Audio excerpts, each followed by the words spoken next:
AFEX Commodities Market Update is next. That's after the break.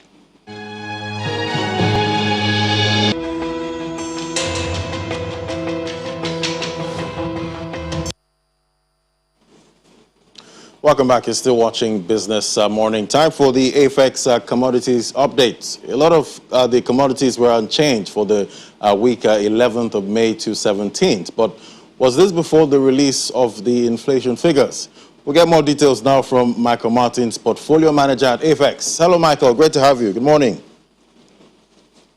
Hi, Ladi. Good morning. Thank you for having me once again. Great to have you. Well, so how do you expect the moderation in the inflation rate to affect your exchange? So some of the dynamics that we see play out in the commodities market is the fact that, and I think we've spoken about this in recent times, to how the fact that most of the commodity prices that we see play out in the commodities market, they sort of act as a leading indicator for what happens in the inflation market, particularly the food inflation. And we've also spoken at length about how there's a very strong correlation, sometimes as high as 80 to 90%, strong correlation between the inflation in the inflation numbers and then the prices that you're seeing for commodities across board. So we believe that if the inflation numbers continue rising sufficiently in the coming months, it's going to serve as an indication of what has already happened in the commodities market, which is ideally what we have predicted for a long period of time, which is to say prices will continue to rise significantly. All right, so Michael, well, just before we continue with the conversation, could you take us through the movement for the week in your exchange? Excuse me, I didn't get the question well. Can you take us through the movement of commodities prices in your exchange for the week? Oh, yes, sure. Thank you very much for that question. So the total value of transactions traded on the exchange in the week under consideration fell by 79.43%, from around 2.09 billion to around 0.43 billion naira. The total number of contracts traded on the exchange also fell by 83.68%, from around 130,858 contracts to close the trading week at 21,363 contracts. The total number of deals also fell by 70.83%, from around 24 deals to close the trading week at just 7 deals. The AFEX Commodities Index, which is the ACI comprising of maize, soybean, paddy rice, and sorghum, went up slightly by 0.66%, from 383.74 points to close the trading week at 386.27 points. The AFEX Export Index, which contains ginger and cocoa, remained unchanged in the week under consideration at 146.57. With regards to the total volume of contracts traded on the exchange, the total volume of contracts for maize fell from 130,843 contracts to 15,007 contracts in the week under consideration. And we, however, saw a bit of an appreciation in the total volume of contracts traded for soybean, going up from 15 contracts to around 6,348 contracts in the week. For all other commodities comprising of paddy rice, sorghum, cocoa, ginger, sesame, and cashew, we traded little to no volume across board on the exchange. With regards to price changes on the exchange, the price of soybean went up by 3.21%, which was the top gainer for the week, went up by 3.21%, gaining 982 naira in the contract value to close the trading week at 30,635 naira per contract. And the price of cashew contract also went up by 0.40%, gaining 171 naira in the contract value to close the trading week at 42,880 naira per contract.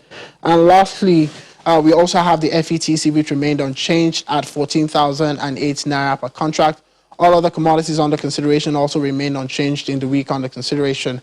And as always, and as we always say, if you want to know more about the commodities market, you can always go to our website, which is www.afexnigeria.com. And if you want to get started trading commodities, you can download our app on iOS and also on Android. So that's by and large all of what happened on the exchange in the week. All right, Michael, thanks for that. But there's a phrase making the rounds on social media about in the cryptocurrency market called, buying the dip. Do you see the same phenomenon occurring in the commodities market? So yes, we do see that same phenomenon occur in the commodities market, and we have alluded to that a lot of times over the course of this show. So what we tend to see in the commodities market is the bullish market starting during around the period of harvest. That's the month of October and November. And then you sort of see that bullish market run significantly till the month of February, sometimes extending to the month of March. And that's usually also the time period whereby some procurement officers of major buyers of some of these commodities tend to stay away from the commodities market because they procured a significant portion of the volume that they would need over the course of the entire year. So those are usually the time periods where you would see a dip in the commodities market before prices continue upward. But this particular season, we haven't seen that play out significantly. What we did see this season is a period of continuous sustained consolidation in the market where prices are just ranging between plus or minus 5%. But to truly answer the question, I think it's also important for us to define what a dip is. So some of the financial literature that I have read would suggest that a 10% drop in an asset class from its high would indicate a correction, and then a more than 20% drop in the asset price of an asset would indicate a bear market.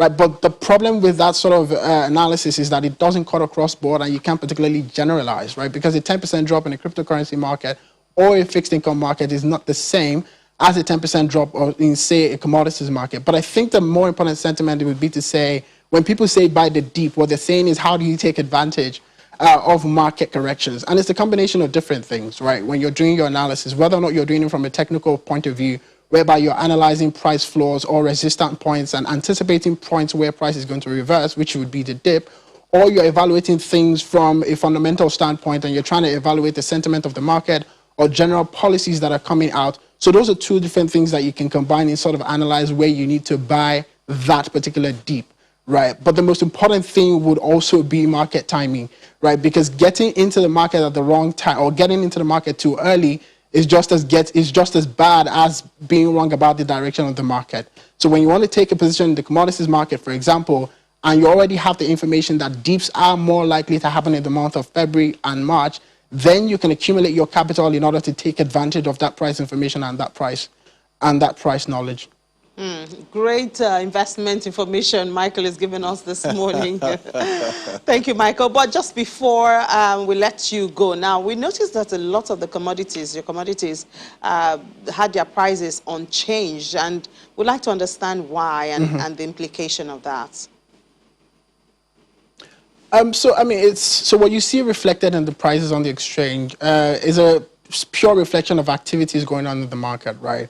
And you'd have to imagine that depending on the commodity that you're considering, the dynamics are different, right? So one thing you would notice is that for certain commodities like grains, particularly for maize and soybean, you'd see a lot of price movement happening depending on the number of activities that you have on that particular commodity in the week under consideration. And that's partly because of, number one, the liquidity that you have for that particular commodity, and then by extension, the volume that you also have in the commodities market. For all other commodities too, it becomes extremely hard for you to replicate those same price dynamics, considering that they don't have the same levels of liquidity, right? The export market is also another one that you could also consider being significantly different from the grains market because, of course, they start their own season slightly earlier, so they also end slightly earlier than all the other commodities on the exchange. So you tend to see long extended periods whereby you don't see any market activity happening with that particular commodity, and by extension, you don't see the prices changing significantly. All right, Michael. All right. Thank you so much for that update. Do enjoy the rest of your day.